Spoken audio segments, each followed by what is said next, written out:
はい、こんにちは。多聞丸のカンコレ多聞丸です。本日は、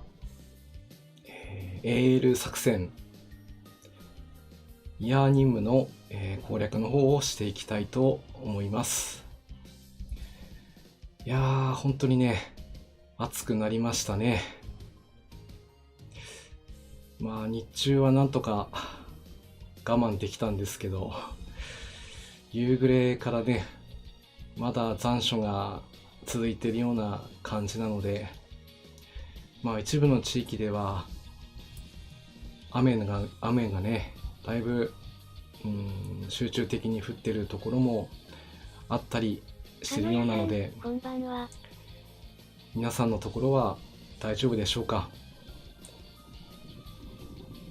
体調にもね、十分、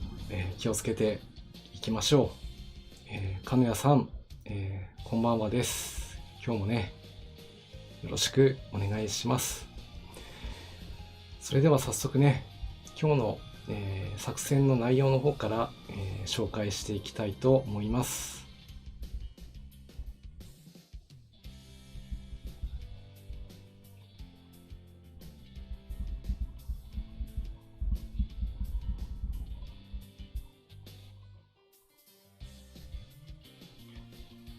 はい、今回は、イヤー任務の、BY9、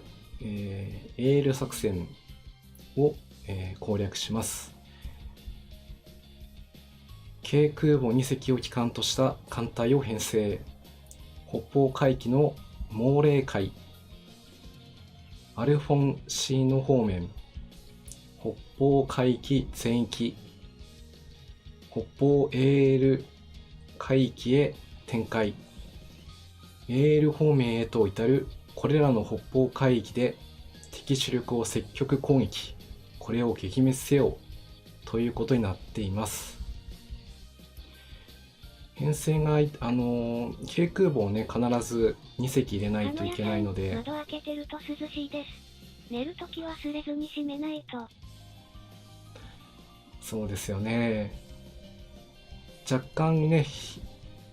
夕日が落ちてくれば涼しくなりますけども、何かしら対策をしてないとね、どこからともなく黒い、物体がね飛んできますので、まあ虫刺されとかはね、本当にこの季節は気をつけないといけないですね。そして、編成枠は自由枠としては4隻選ぶことができます。3の1の猛霊海、3の3のアルフォンシーノ方面、3の4の北方海域全域、そして最後が3の5北方 AL 海域のボスから各一戦、S 勝利でしょうね。こちらを達成することで、報酬の方がいただけるということですが、今回の一番の目玉はやっぱり、確定報酬のこの1000価プラス480ではないでしょうか。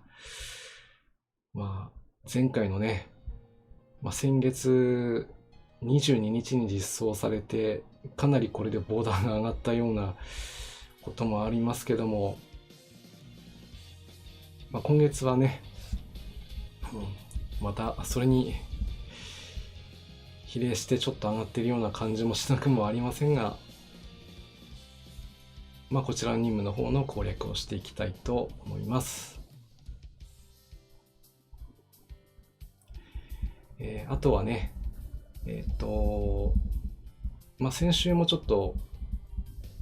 話したんですけども、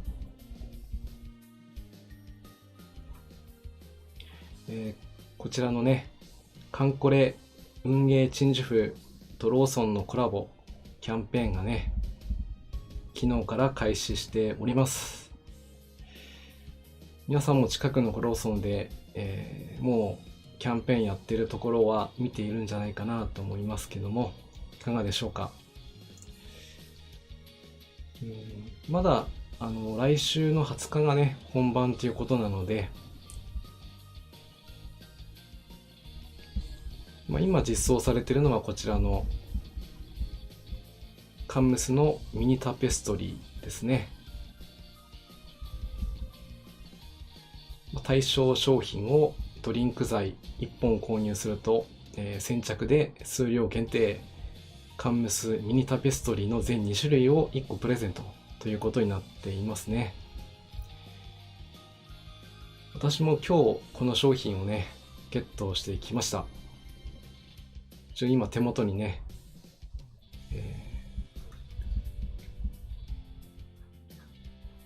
こちらがサウスダコタ、そしてもう一つ、ワシントンですね。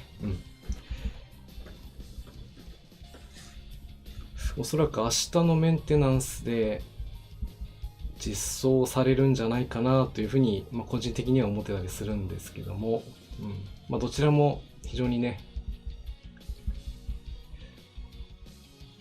いいいいってしか言えないんですけどもね。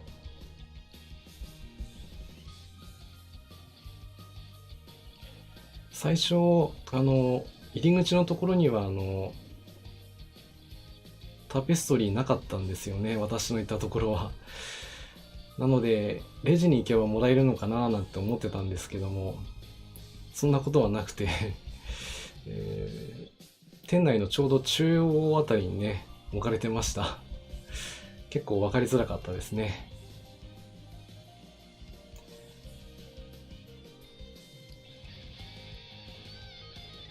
それで、買ってきたのはねユンケルのローヤルの、この C2、この中では一番ちょっとお安い商品ですけども、いいでしょう多分ねこのユンケルローヤル C2 から先になくなっていくんじゃないかなというふうに思いますので、まだねゲットされてないっていうことでしたら、こちらの商品でしたら、お安く、なっておりますなどと、宣伝ではありませんが紹介させていただきます。では、早速出演機の方に入っていきたいと思います。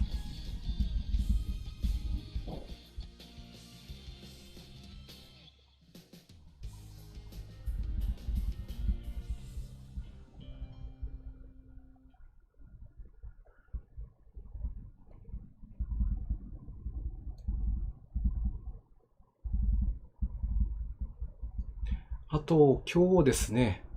配信はいつも通りの体制でやってるんですけども、鹿野屋さん、今までタペストリーローソンの制服でしたが、今回水着、ビーチバレー？そう言われればそうですね。でしたね。そうですね、今まではそうですね、ローソンの制服着てましたね。今回はそうですね、どういうことでしょうね。今までとはちょっと違う展開をね考えて今回のような体制になったんじゃないかなというふうに、私個人的には思ってたりしますけども、でもねこうやって新しい服装がね実装されるとテンションがやっぱりモチベーションが変わってきますのでね、他にもね来週になればたくさんの商品がラインナップします。どれをゲットするかは、早物勝ちっていうところですからね。できるだけ商品があるうちにねゲットしていきたいと思います。イデアさんもこんばんはです。今日もねよろしくお願いします。あとねこれはツイッターでちょっとフォロワーさんの中でねちょっと気になったのがあったので一つ紹介というか、今ね新型のまたコロナウイルスがねちょっと出たりしたりしあのてやさん、大変ではあるんですけどもね。大体本家実装派なかったですが、今回派どうですかね。あ、そうですね。コラボ衣装、今までね、実装なってない子多いですね。まあ、さすがにローソンの制服着たままっていうわけにはいかないでしょうけど、今回は、まあ、水着ということもあるので、おそらく実装されるんじゃないかなというふうに思って、実装してほしいなと思います。あ、で、まあ、コロナの話をちょっとだけ、させてもらいたいんですけども、タイ、インドネシア、あと、ちょっと今ね、大変なことになってるミャンマーとかね、そちらにいる、まあ私たちの同じ東方の法人の人たちをね、帰還させるべきだという動きがあるというふうに、ツイッターでちょっと見たりしました。やっぱ大変ですね。やっぱ現地にやっぱり行くことはできないですから、まあ無事に帰還してくれることを、まあ、本当に祈る次第です。まあ一部ではね、まあワクチンをなんとかっていうふうにも打たれていますけど、まあ医療がね、非常に切迫しているようなので、まあこれが正解だというのはちょっとわかりませんけども、まあ、皆さんもね、対策されてるだろうと思います。私もね、しっかり、手洗い忘れずにやって、なんとかね、今のところ無事になっていますけど、毎日感染者がね、増えてるのを見ると、本当に気をつけないといけないなというふうに思いますので、皆さんもね、十分ね、気をつけてはいると思うんで、まあ私が配信を続けてるうちは私無事なので安心してくださいなんてね、いうふうなところをちょっとお話ししたくらいにして、出撃の方に入っていきたいと思います。すいません、もう一つだけ、今日ね、いつもとマイクの配置の位置ちょっと変えてみました。まあ気分的なものなんですけども、ゲーム音とかは、まあ、デスクトップの音を拾ってるので特にいつも通りだと思うんですけど、まあ、もし私の声がちょっと聞き取りが、まあ、足りないとかね、ちょっと声が高いとかね、ありましたら、まあ、ちょうどよかったら OK でもいいので、返信し、コメントいただけると嬉しいです。はい。では、出演メンバーを、出していきたいですね。はい。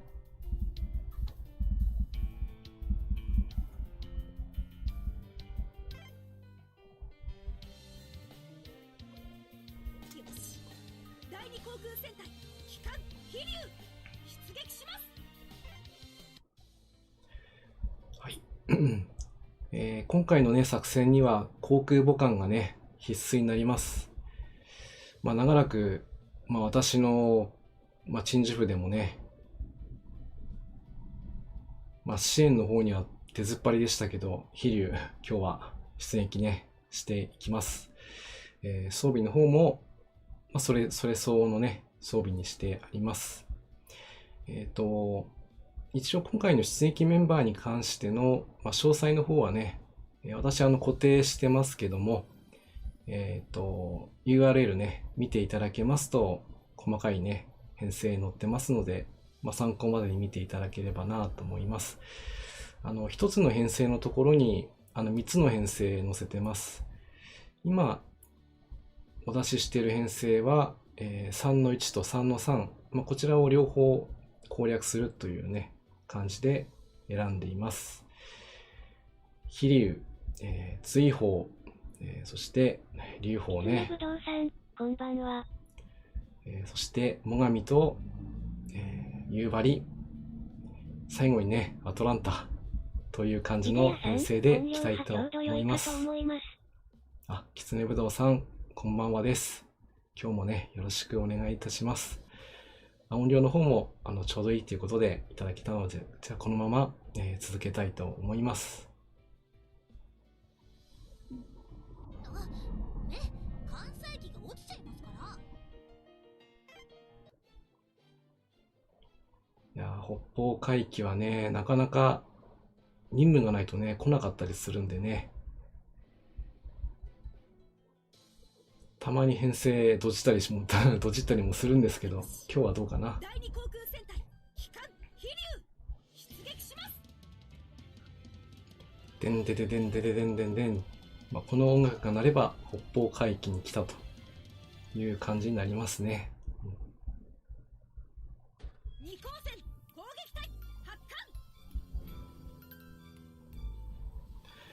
あと、今日はそうですね、まあ、雑談二光線攻撃枠としてね、考えていた話なんですけど、さあ行こうか。僕が相手だよ。今日はね、最多建造数、最短建造日数を誇る、戦時量産型駆逐艦、まあ、こちらの紹介をしていこうかなと思います。皆さんは何を想像されたでしょうか？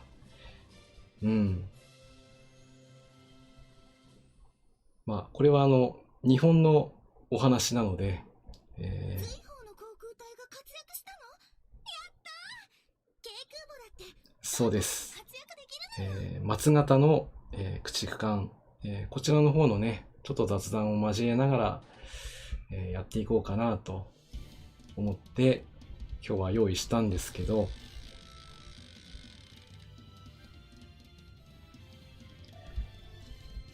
なかなかね、いざ説明するとなるとこの子難しいですね。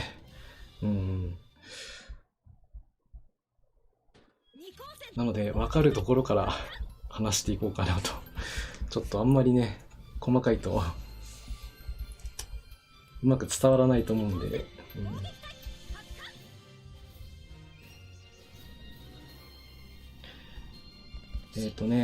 松型駆逐艦に関しては、まあ、松型は当然として、その改良型でね、まあ、立花型というのがあります。まあ、今回はそのセットでね、まあ、説明文章になってるので、そういう感じで聞いていただければと思います。まあ、軽い船体に大馬力の機関を搭載して、まあ、高速でね航行するのがコンセプト、まあ、これが、まあ、特型駆逐艦なんですけども、まあ、やっぱりね船体を、まあ、軽くすれば軽くするほどね、まあ、高速で動くことができますので、それに伴ってまあいろいろな鋼をね使って、建造してたんですけども、時にはねフランスから輸入したデュコール鋼なんていうのもね、まあ、駆逐艦の主要洗剤として、使っていたそうなんですけども、松型駆逐艦はねちょっと、まあ、そういったところとはまた別の、問題がありまして、とにかく調達しやすいということで、まあ、通常の高張力鋼、まあ、これは、まあ、昔から使ってた、まあ、材質なんですけども、まあ、こちらで、まあ、船体を作っていました。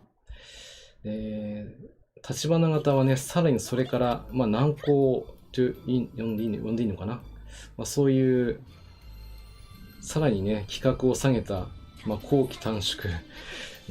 まあ、溶接をね全面採用というねところどころで、まあ、量産効果と引き換えに、まあ、船体強度の不利やややねそれで重くなってしまったり、そういう、材質を、船体に利用していたそうです。30ノットないし35ノットとかがね、この当時の、駆逐艦の速力になりますからね。それと比較すると、やっぱり、そういった材質を使っているので、船体がね、やっぱり重くなっちゃって、でも航空機をね、相手にするわけですから、少しくらい速度が下がってもいいんじゃないっていうね、そういうことで採用されたところもあるんじゃないかと思われます。招き猫さん、こんばんはです。あれ？今戦闘どこまで行ったかな？ちょうど、ずいぶんぐるって回ってましたね。いやちゃんと見てなかったな。もうてっきりボス戦かと思ってましたけど、まだ終わってなかった。危ない危ない。では、ボス戦行きたいと思います。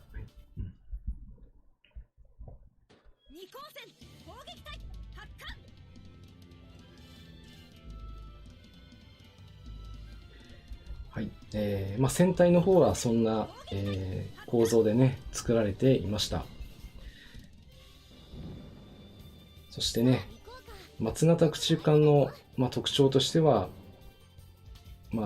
対潜水艦船、これを、想定してね、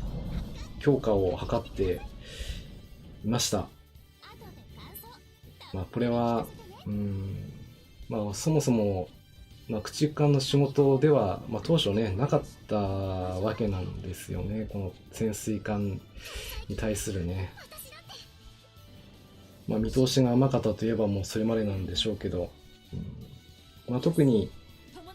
カンコレにも実装されてます、93式水中超音機ね、プラス6のね、対戦装備なんですけども、こちらの性能が著しくよくなかったと。もう自分の船がね、動いているうちは、その騒音で、潜水艦の位置をね、発見できないというのであって、大変使い勝手が良くないということだったようです。はい。ちゃんと見ていました。はい、大丈夫です。それで、このままですとね、良くないので、新型の超音機をね、開発に着手します。出ましたね。千代田の今の梅雨バージョン。これももしかしたら今日で見納めかもしれないので、ちゃんと見ておきましょう。やっぱりね、今朝というかね、この服装がいいですよね。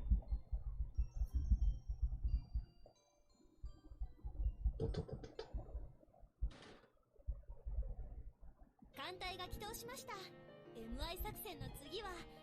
まだ早いですね。まずは、3の1、攻略完了ですね。ありがたいです。これでまた出撃可能です。よ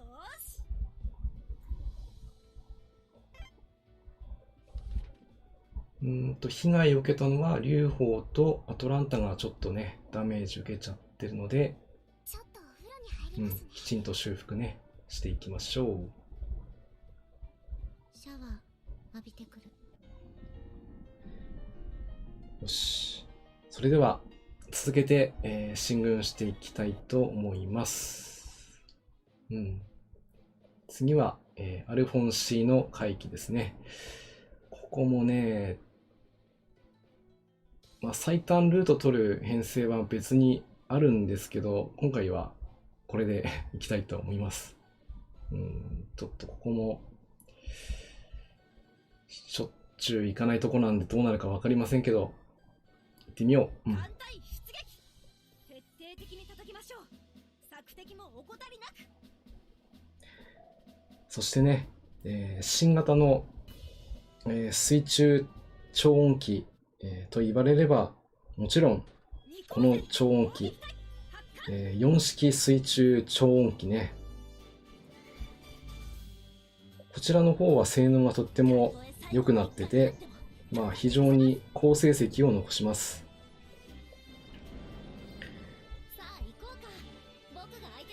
でもね、なんでこの水中超音機をすぐに実装できなかったかというと、それに実装している、ちょっとこれはね、専門用語になるんでしょうけど、ロッシェル塩と呼ばれる物質があるんですけども、こちらの結晶体をね、使うことで開発することができたんですが、そもそもそれを活用するね、方法が当時はね、まだ分かってなくて、それを使用していたのがドイツですね。それを真似て、この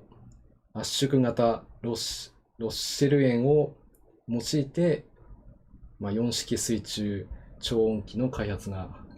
できたということでしたけども、いかんせん、完成したのが昭和20年の4月ということだったので、ちょっとね、もうこの時には体制がもうほぼほぼ消してしまっておりましたので、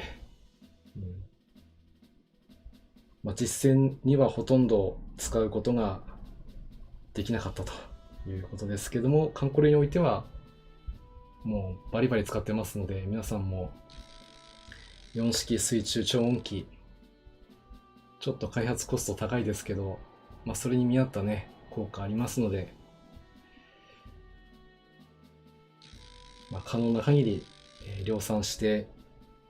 いきたいと思います。ちなみにこのロッシェル塩というのはね、ブドウ糖の結晶体で、なんとね、ワインをね、原料としてるんですよね。なので、戦時中ではあっても、ブドウ栽培とワイン醸造を保護していたということで、意外なものがね、役に立つもんだなというふうに思います。たとえ最後の一巻になっても叩いてみせます。じゃあ始めるよ。今の僕は負けないよ。甘い甘い。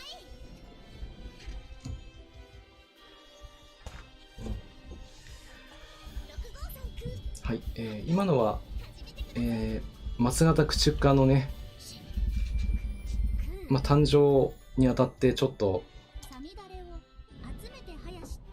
したお話だったので先に紹介をしましたけども、ここからはちょっとなんていうかな、本当にその建造の目的ということをね、雑談していくんですけど、ちょっとここがね、本当説明しかないっていうね、なかなかちょっとアレンジしづらい部分があるので、どういう風に話したらいいかな。これが空母の劉邦の力なんです。でもね、話さないと先に進まないので、E168 よ。イムヤか。言いにくいの？じゃあ、イムヤでいいわ。よろしくね。はい、イムヤよろしくね。松型駆逐艦のね、洋上性能がね、従来の艦隊型駆逐艦に比べて、やっぱりね、大幅に劣っていたという点、これに関しては、どうしても性能の部分が大きかったというのも、ここがちょっとね、説明難しいところですけども、たとえ最後の一巻になっても叩いてみせます。速力と、航続距離が足りなかったということが挙げられます。通常の機動艦隊の速力というのは、大体航空母艦の速力に合わせて、もしくは一番足の遅い船に合わせて艦隊編成をねしたりするんですけども、大体皆さんもね一般的な速力想像されると思うんですが、大体30ノット前後が基準かなというふうに思います。松型の場合ですと、30ノット出るか出ないか、いや出ないな、多分27か8ノットぐらいのね速力になっちゃって、船体もどうしても小さいので、燃料がねちょっと積み込みできないということもあったりして、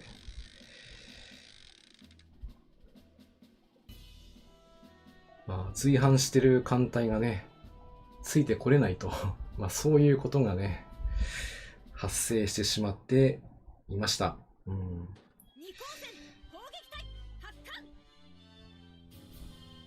ただ、こういった評価に関しては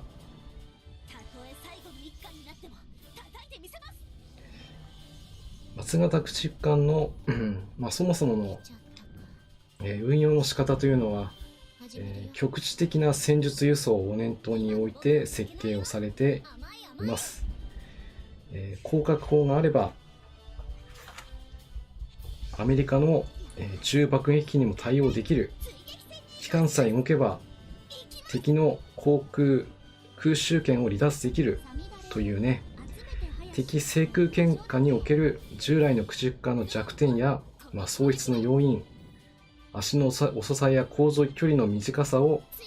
受任して上での補った艦です。松型駆逐艦の艦隊型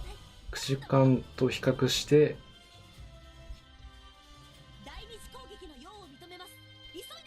長所がね生きる存在だったんです。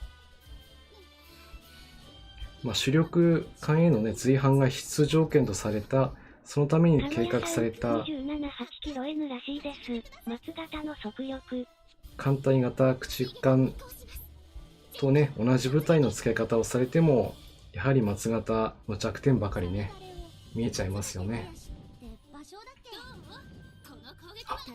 速力が27から28ノット、ありがとうございます。そうですよね。一応カンコレ的にはね高速ですから、27から28の部分でね、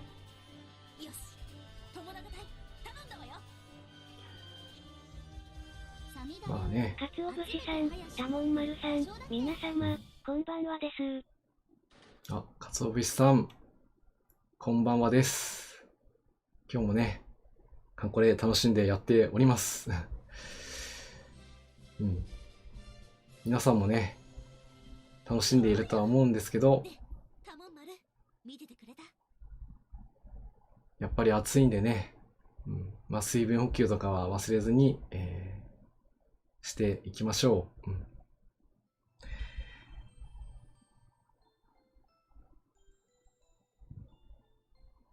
航空母艦総流です。空母機動部隊を編成するなら私もぜひ入れてね。やっぱりね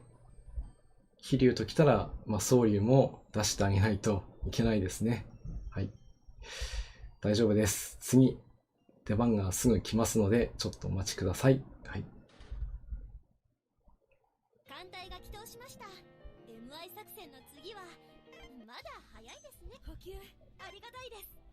これでまた出撃可能ですよ。もうちょっと長いお風呂に入るね。ちょっとお風呂に入りますね。よし、第二航空戦隊機関飛竜出撃します。はい、今の海域の出撃で、3の1と3の3攻略ができました。次は3の4なんですけども、こちらの編成は、このメンバーでになります。出撃編成にはね、上の3人は同じく出ずっぱりなんですけど、はい。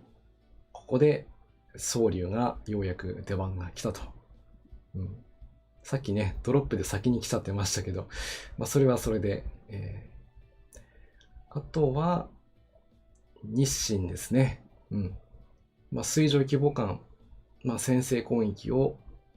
ちょっとお願いしたいということで、選んでいます。以上6名の方でね、出撃をしたいと思います。大丈夫かな。3の4は、なかなかね、厳しい海域などでね。その前に、そうだ。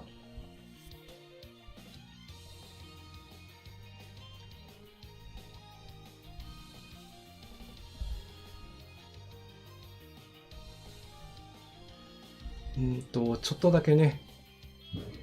鎮守府の模様替えをしたんですけども、こんな感じでね、この ごめんなさいっていうね、ちょっと昔、だいぶ前にもらった掛け軸出してみたんですけど、これギミックがあってね、もう多分 TP なんですけどね、多分ね。触るとちょっと動いたりします。それだけなんですけどもね。あとは、掛け軸の下に、必ず書いた人の名前がね、記されてます。川と書かれております。これは、誰なのかはもうお分かりだと思いますけど、もし、答え分かる方いらっしゃいましたら、コメントいただけると嬉しいな。なのでちょっとここは保留しておきましょう。はい、あと、こちらにあるね、ちょっと隠れてるかな。ちょっと隠れちゃってるかもしれないけど、てるてる坊主ね、かけてるんですけども、ちょうど関西機で隠れてるかな。一つだけね、潜水艦で書かれたてるてる坊主あるんですよね。これだいぶ昔に4コマ漫画で、達田さんが、潜水艦絶対許さないということで、吊るしてるような一コマがね、あったりしたりして、それも思い出される懐かしい感じがするということで選んでみました。皆さんの鎮守府では、どんなね、執務室になっているのか、いろいろ季節ごとに変えてみるのは楽しいですよね。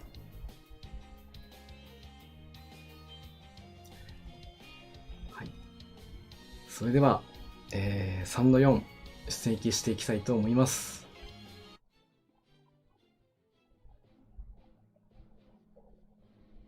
よし、第2航空戦隊機関飛竜出撃します。さて、先ほどまではね、艦隊の運用面の方の、紹介をしたんですけども、それでは、対戦能力はどうだったのかということになりますけども、こちらに関してはね、装備の面でも、向上しています。向上してはいますっていうのもね、その前に比較しなくてはいけないのが、マリアナ沖海戦がね、行われる前、タウイタウ役地で、集結していた小沢機動艦隊がね、本来で、満足にね、訓練をすることができなかったというのも、一つの要因ではないでしょうかというのが一つ。ちょっと小柄ですけど、ぜひ提督の機動部隊に加えてくださいね。そういったことがありまして、前回のイベント第1回期でありました第31戦隊がね、創設する一つの原因となっています。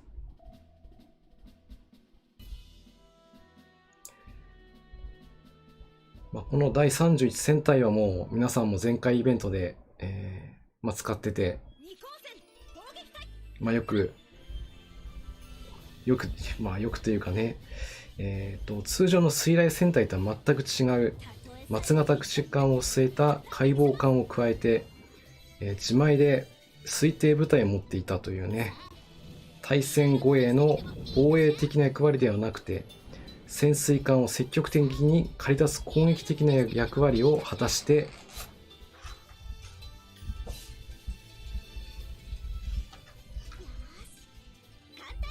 そういった期待をされた部隊だったんですね。通常駆逐艦は4隻の編成で、1駆逐隊をね編成するんですけど、第31戦隊は6隻で1個の戦隊にと改められています。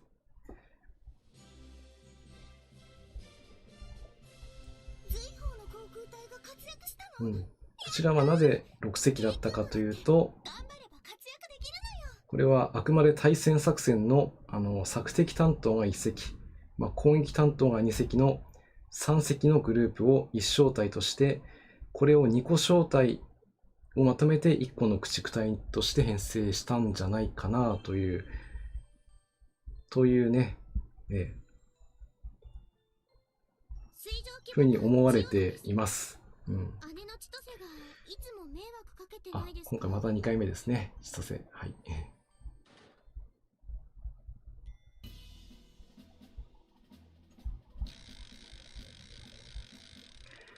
対戦駆逐艦として松型駆逐艦は従来のね駆逐艦に比べて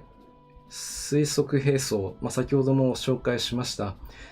水中新型のね超音機も装備していましたし、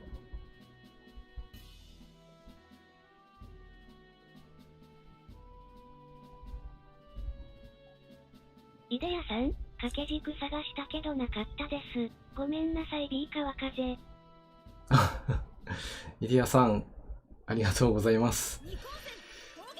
私もいつもらったのかちょっとよく覚えてなくて申し訳ない。そして、川風、正解です。パチパチパチパチパチ。拍手です。本来ですとね、正解してるのに何かプレゼントをお渡ししたいところであるんですけど、今回はこの拍手だけでお願いします。はい。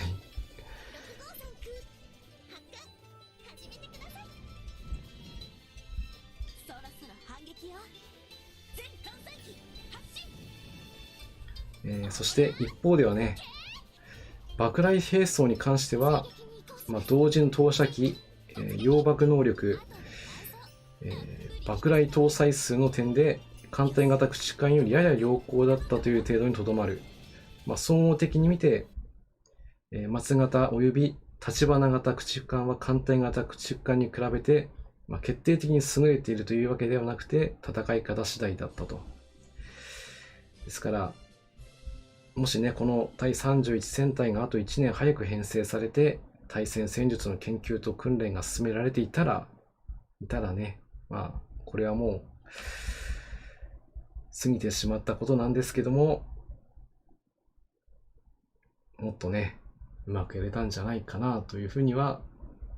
思われますけどもね。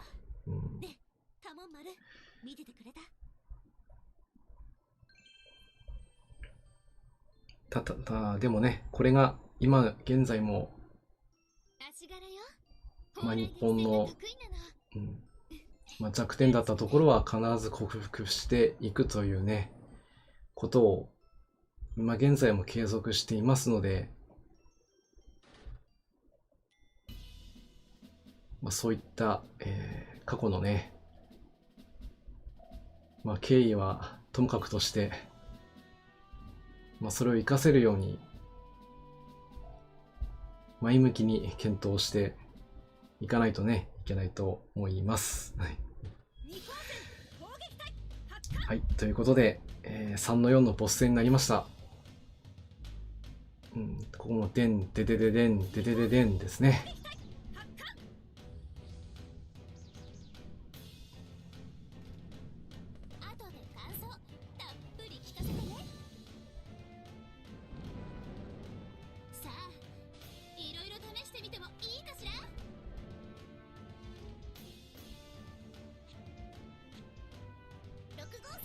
さあ、救急関白の足が可愛いのよバージョン。どう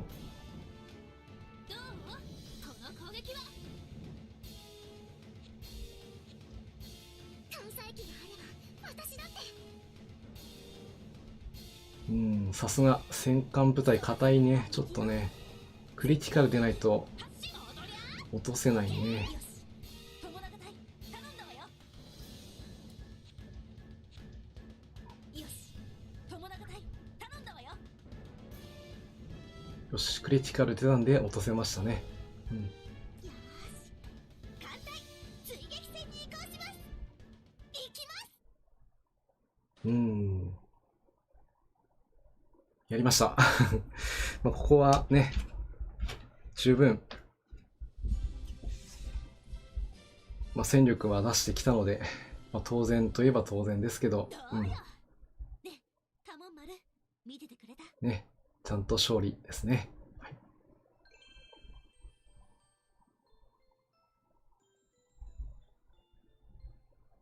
あなたが提督？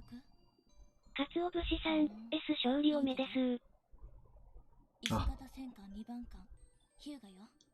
おめこめありがとうございます。まずはね、3の4攻略できましたね、これで。はい、艦隊が帰投しました。MI 作戦の次は、補給ありがたいです。これでまた出撃可能です。よーしよし第2航空戦隊機関飛竜出撃します。そして最後ね、3の5なんですけど、ここが一番問題の海域になってきますね。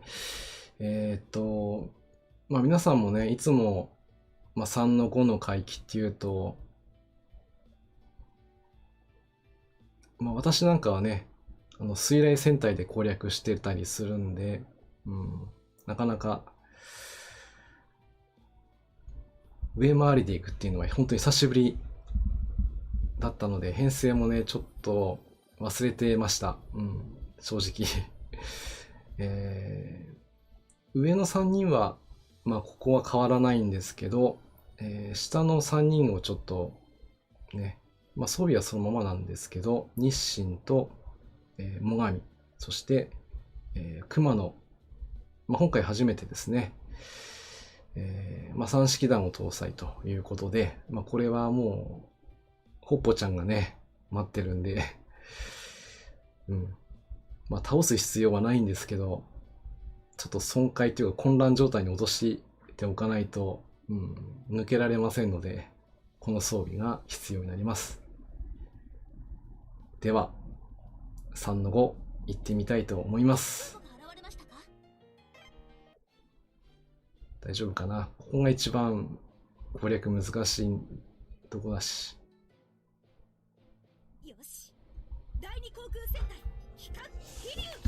出撃します。よいしょ。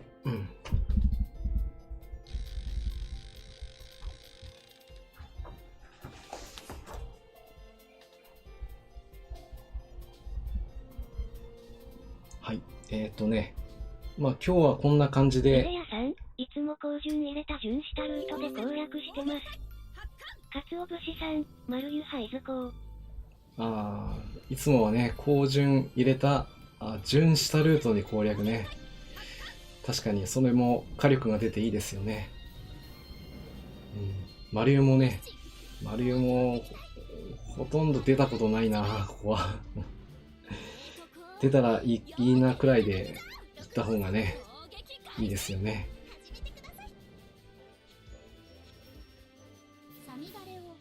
もう少しだけ、松型の話を続けます。この第31戦隊のね、行動は、昭和19年10月末の小1号作戦、小沢機動部隊と共に戦った後、南西方面艦隊に編入されて、マニラ、オルモック輸送に従事しました。ここはね、前々回のイベントで、本当に痛い目っていうか、皆さんも体験された、オルモック輸送多号作戦ですね。こちらに、参加していくことになります。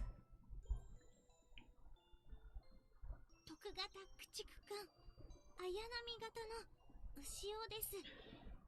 ただ、フィリピンで、消耗し尽くしてしまいましたので、3-5は、順元、というのかな。今派水母、慶順に、来順、駆逐2の先生来撃祭りでやってます。ああ、なるほど。もう、撃たれる前に撃つというね、もうこの、戦いの中の鉄則ですね。どうしてもね、打ち合いになってしまうと、どこかでほころびが出てしまいますからね。今回の編成もそれにかなり準じていたりします。それでも、一箇所抜けられるとね、アウトなんで。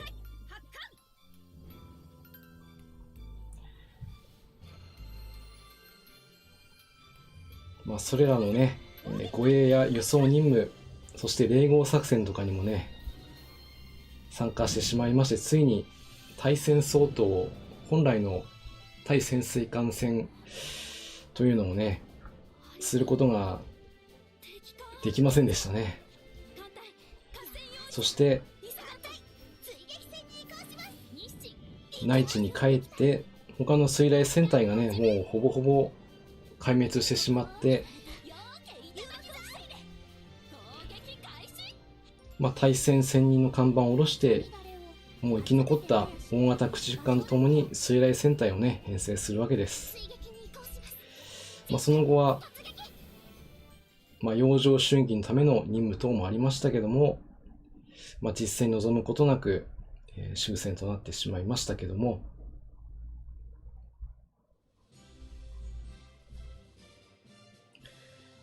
第31戦隊の戦歴の中ではね、対戦部隊らしいものとしては、大和以下の水上特攻部隊が沖縄へ向かった際に実施した、豊後水道の全路哨戒とかはやっちゃいますね。増えちゃいますが、水雷の時より消耗波減りました。なるほどね。水雷戦隊よりはね、火力が出る分だけ、やっぱり道中の安定感はね、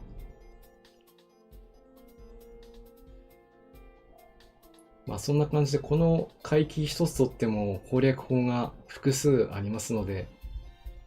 上に行くルートもあれば、準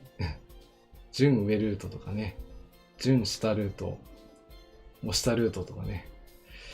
いろんな方法で、攻略をすることができます。今回は、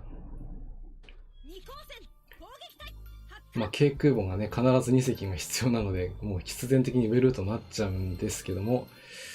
で、来ちゃったね、ポッポちゃん。できれば、遠くで眺めていてほしかったが、こうなっては致し方ないですね。やっちゃいましたね。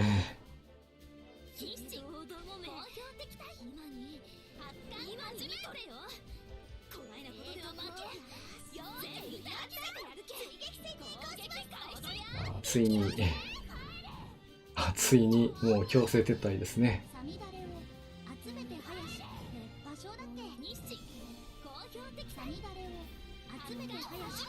鹿屋さん、今なら水雷戦隊司令部あるので違ってくるとは思いますが、ここは仕方ないですね。かつお節さん、ドンマイです。私も1回で終わるとは思ってなかったので仕方ないので、丸いを狙ってのポッポちゃん撃ってしまう。許せよポッポちゃん。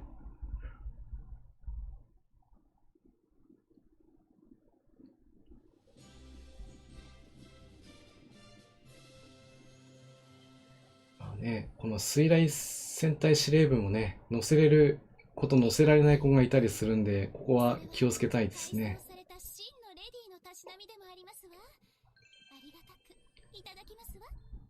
ありがたくね、熊野がいただいていきました。おっと、出た。ありがたし。しばらく丸湯出てなかったところで出ましたね、本当。これもリスナーさんたちの熱い気持ちがね、引き寄せたと思うと嬉しいです。ありがとうございます。ただし撤退です。まだはい、発着艦はできる？艦隊が起動しました。 MI 作戦の次はまだ早いですね。かつお節さん、丸湯おめえ。あ、おめまるゆありがとうございます。ちゃんとね、ロックしておきましょう。いや実はおめね、丸湯。そうですね。実はね、前回のイベントでもう丸ゆ全部ストックしちゃったのね、使っちゃったんですよね。それを、建造で毎日1回建造して出ないかなと思ってたんですけど、イベント終わってから1回も出てなくてね、全く縁がなかったなと思ったんですが、ここで来てくれるとは、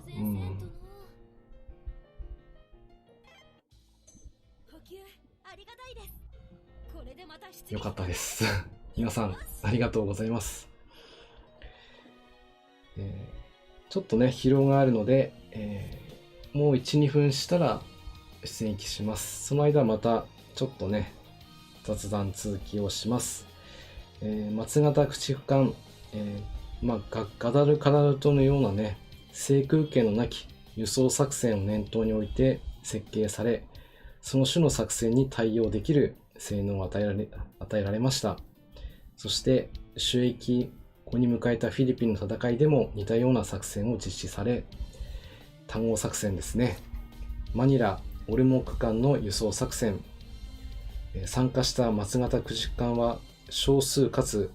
実戦期間は1ヶ月と短かったんですが、戦果も上げています。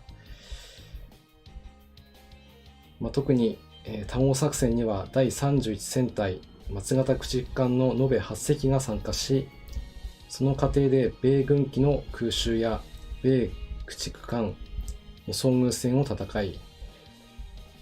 さらに航空機との戦いと、主砲を捨てて広角砲を選択して、自衛用の93式魚雷だけをね、これ示弾装填装置はなくて、もう撃ったらそれだけという状態で戦いを続けていました。ただ、不運な一発で喪失ということがないように、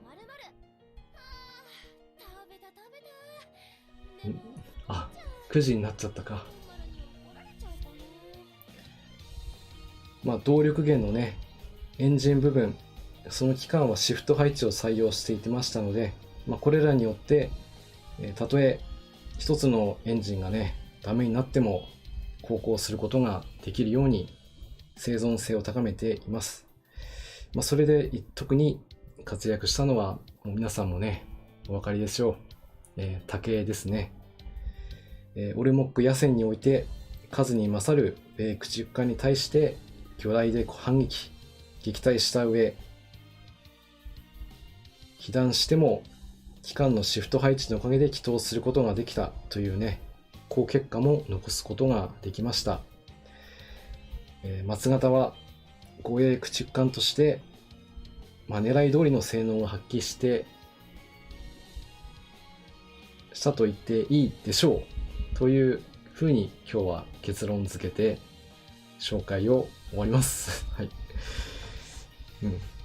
最後にようやく竹の話をすることができて満足です。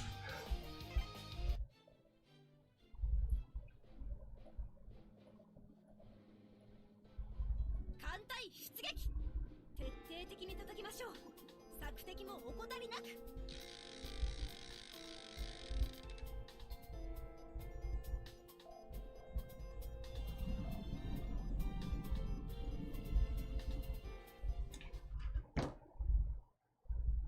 二光線攻撃隊発艦！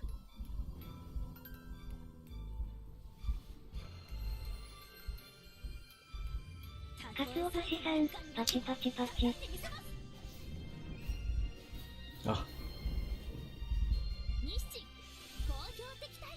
コメント、かつお節さんありがとうございます。おそらくまあ運営さんのことだから、松型駆逐艦はこれからね、実装されていく子が増えてくるとは思うんですけども、踊りゃどけサミダレを集めて林まあすでに場所だっけ低型駆逐艦のね、友達隊4つも実装されてたりもするんですけども、立花型駆逐艦という、海低型駆逐艦ね、私の関西どんな感じで実装されるのか、これがうん、劉邦の力なんです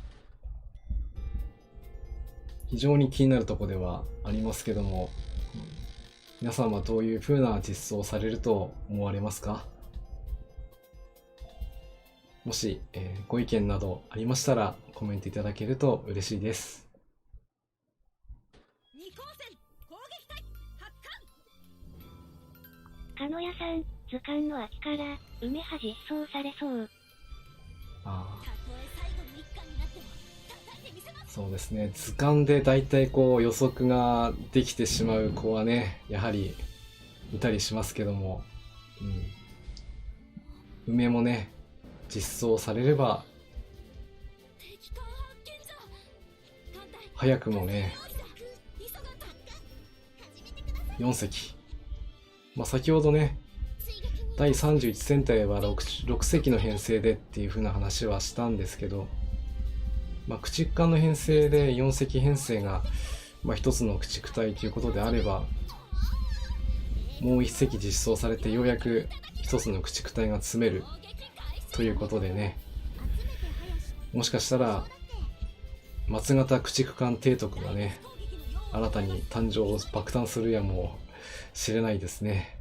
いや、もうすでに、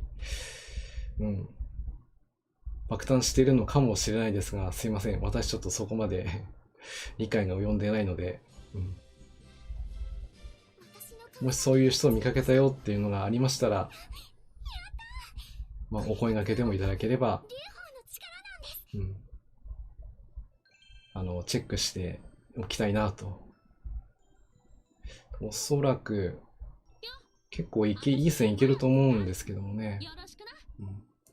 運の値も高いし立花方から葉桜とか実装されそう？もう数がね、ちょっと多いのでね、何が実装されるかと言われると本当予測できないですけど、二光線攻撃隊発艦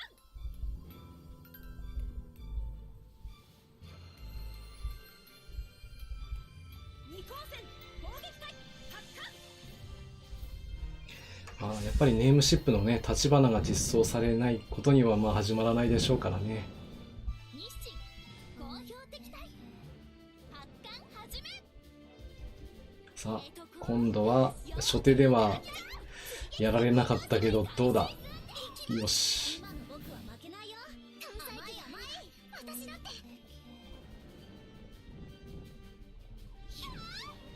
航空戦の初手がね、一番怖かったんでね。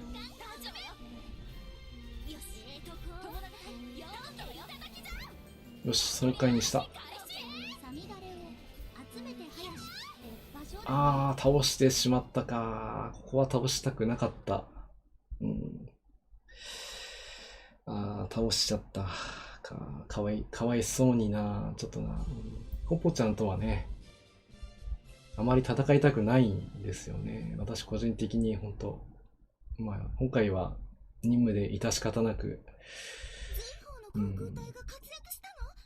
昼戦で倒せなければもうそのまま素通りするつもりだったんですけど、倒しちゃったんでもうしょうがないですね。はい。ここは何もなくて OK です。はい。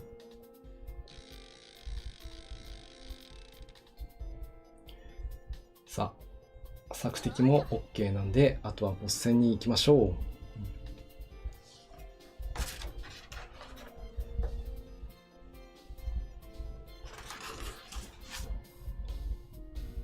よし。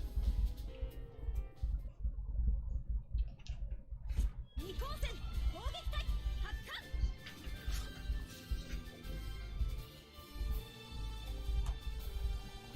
かつお節さん、無情のガシャン。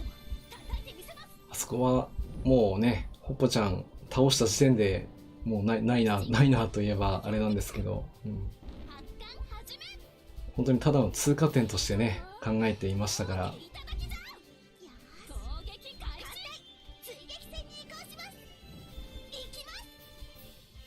よーし、ここで取れないか。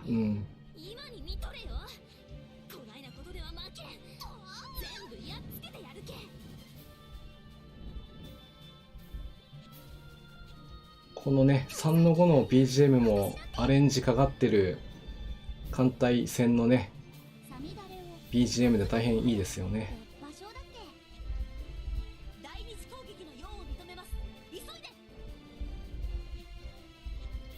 やっぱり、飛竜は強いな。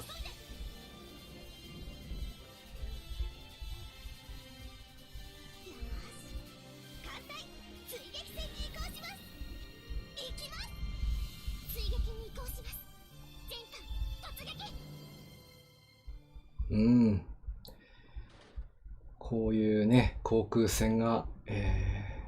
したかったんだよなぁと。まあそういった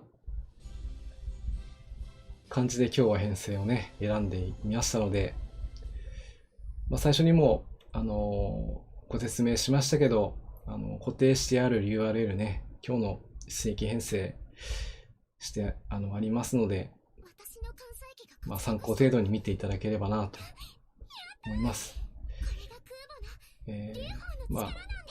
細かいところですけども、飛竜にはね、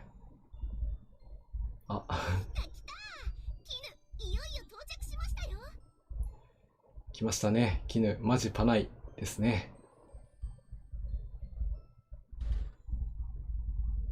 艦隊が起動しました。MI 作戦の次はまだ早いですね。こちらのね、装備の中に、通常基地ベースの、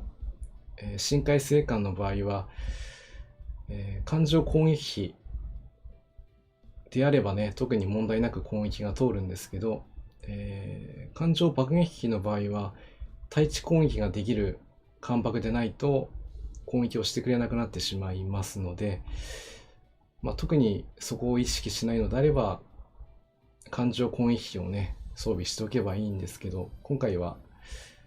それを想定してましたので、難産装備したりもしてました。はい。ただ他の子は、その標的をちょっと変えるという意味で装備はしていませんでした。はい。ちょっと細かいんですけど、そこら辺をちょっとね、意識したりしております。ということで、私が想定していたよりもね、早くクリアできました。多分、9時半ぐらいまでかかるかなっていうふうには思ってたんですけど、思いのほか、最初の海域の方はね、攻略がすんなりいってくれたので、良かったです。月並みですけども。では、任務の方、受領していきたいと思います。エール作戦。こちらはね、13号対空電弾回、そして勲章と補強増設ありますけど、いろいろ選ぶところはあると思いますが、私のところでは補強増設選んでいきます。燃料弾薬、鋼材防気サイト880ですね。いただきます。補強増設と、そして、これは結構ね、賛否両論、戦果480、いただきます。そして新たに出る機動部隊決戦。これどうしようかな、これ。でもやるしかないな。こちらについては近いうちにやりたいかなというふうに思います。はい。ということで、今日の、出撃の方はこれまでと。そして、雑談もね、私が一人でもうどんどん喋ったっていう感じだったんですけど、こんな感じで今日は松方駆逐艦の話をさせていただきました。いかがでしたでしょうか。はい、それではね、今日は、何の日、いつものコーナーをやらせていただきたいと思いますので、ちょっとね、準備します。少々お待ちください。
はい、それではね、今日は、7月の14日ということで、こちらの紹介をしたいと思います。ドン。本日は、ペリー上陸記念日となっております。ペリー。皆さんもよくね、名前は耳にしたことがあるあのペリー提督です。1853年のこの日、マシュー・ペリー提督率いる黒船艦隊4隻がね、江戸湾浦賀に来航。そしてね、ついに、それまでね、交流はしてたんですけども、いよいよと、世界の海に出ていかなくてはならない、そういう緊迫した情勢になってきました。それまではね、口伝えに何かしら世界ではこういうことが起きてるんだなというふうにはみんな薄々感じてはいたんですけども、それをもう目の前でね、ドンと見せられてしまって、もうこれ以上見て見ぬふりはできないというふうに感じるわけです。蒸気船のお茶の銘柄、蒸気船、そういう銘柄があるそうなんですけど、これもね、だから歴史の教科書載ってそうな文言なんですけど、太平の眠りを覚ます蒸気船、たった4杯で夜も眠れずと。こんなね、歌が読まれるほど江戸の町は大混乱ということになったようです。実際混乱すると思いますね。何の前触れもなく来たわけですから。もちろんこのペリーさんはね、大統領の国書を江戸幕府に渡して、返事を聞くために1年後再来航すると告げて、帰っていくわけなんですけども、艦砲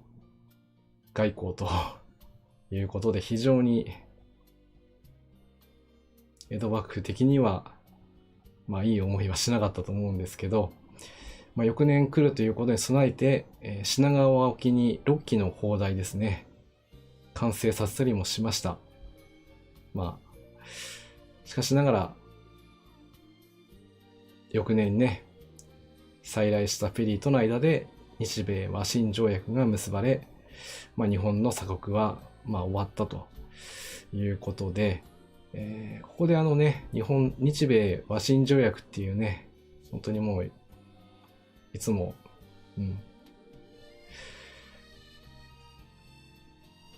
テストので出てきそうなもう出てきますけど、これはよくね、対等な条約じゃなかったとかね、よく言われるんですけども、これに関しては今回はあんまり深くお話はしませんが、きちんとね、お互いの、国民の、間でね、取り交わす、当たり前の条約をね、取り交わしていたそうです。何を言ってるかちょっとよくわからないかもしれないんですけども、一方的な条約ではなかったと。きちんとこの時は、アメリカと、ちゃんとした真っ当な条約を結んではいたということを、お伝えしたかったということで、今日は、ペリーの上陸記念日4月14日を、紹介させていただきました。はい。ということでね、今日も、一通り、配信の方も終わりとなってまいりましたので、最後に、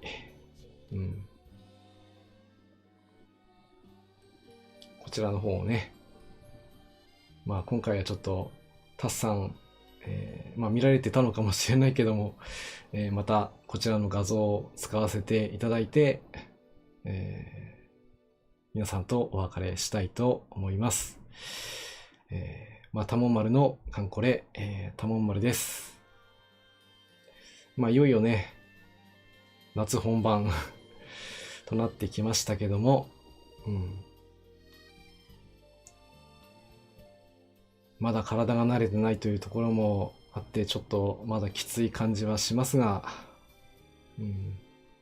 一日一日大事にしてね、いきたいと思っています。次回はまたね、出演機任務をね、やっていきたいと思ってますので、またね、Twitter 等々で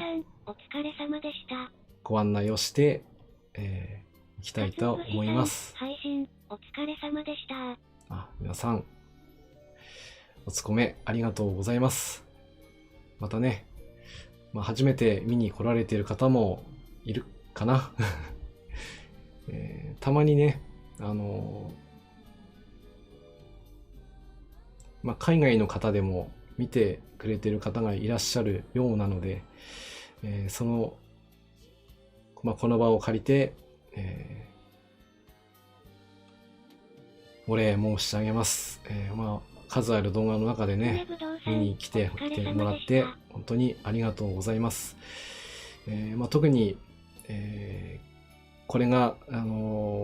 持ち味の番組とかではないんですけども、なんていうかな、